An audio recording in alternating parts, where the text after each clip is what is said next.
Well, good morning. Here it is. It's Monday morning.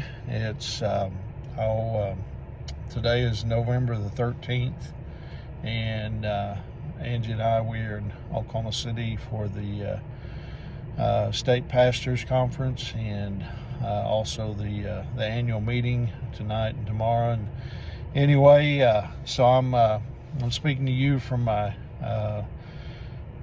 vehicle, my pickup, and this morning, I hope you're doing well. Hope you had a great weekend. Hope that you had a wonderful time of worship yesterday in your church of choice. And anyway, I know we did. And anyway, now it's Monday morning and the beginning of a new week.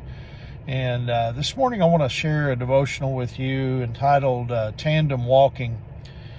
In Amos chapter 3, verse 3, it says, "Can two people walk together without agreeing on the direction?" You know, it was a unique time in human history. You know, before God's judgment, of the earth by water, people they were very panicked, or they were very wicked, and they were so wicked, in fact, that God was sorry that He made them. Now here's how the Bible describes this time in Genesis chapter 6, verse 5. It says, "The Lord observed the extent of human wickedness on the earth, and He saw that everything they thought or imagined was consistently and totally evil." Yet in the midst of this dark environment, was an individual who walked with God. And his name was Enoch, and he showed that it is possible to live a godly life in an ungodly world. Enoch also, he was the prototype of a generation of people who, will not see death, but will be caught up, to meet the Lord in what the Bible calls the rapture. And we could be that generation. It could be us, but the Bible goes on to say, or it says in Genesis chapter 5, verses 23 and 24, Enoch lived 365 years walking in close fellowship with God. Then one day he disappeared because God took him.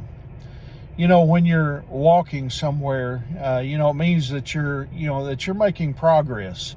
You're moving, toward a destination, going from one place to another. In the original language, the word that the Bible uses for walking carries a lot of meaning. We also find a helpful verse in Amos chapter 3, which I read to begin with, which says, can two people walk together without agreeing on the direction? Together, these passages, they give us a good picture of what it means to walk with God. Walk together means walking in tandem or harmony. I mean, think of a bicycle for two, a tandem cycle.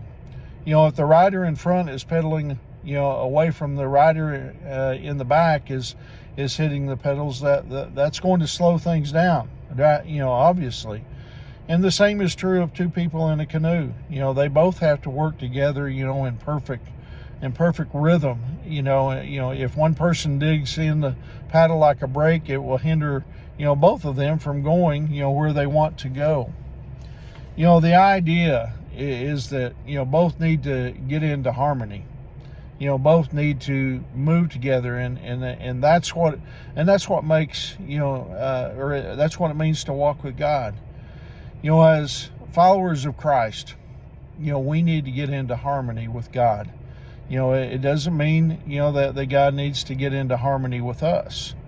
But often, we think that's the case. We get prideful and we think, well, God ought to get in step with us. But, we want God to bless the plans that we've made apart from Him.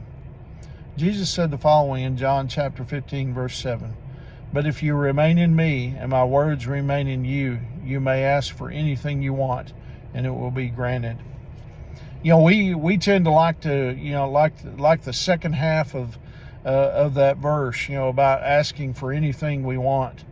But let's not forget the first half. It says, "But if you remain in me and my words remain in you." You see, if we're doing that, then you see we'll start asking, for what is aligned with God's will, And that's what prayer is all about, aligning with what God's will is for us. In the same way, to walk with God means to get into harmony with Him.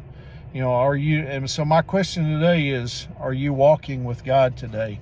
I think that's the key for all of us is we need to walk with God. We need to walk in harmony with Him and, what plans He has for each one of us. And so anyway, I hope that encourages you here on this Monday morning. I hope you have a wonderful day.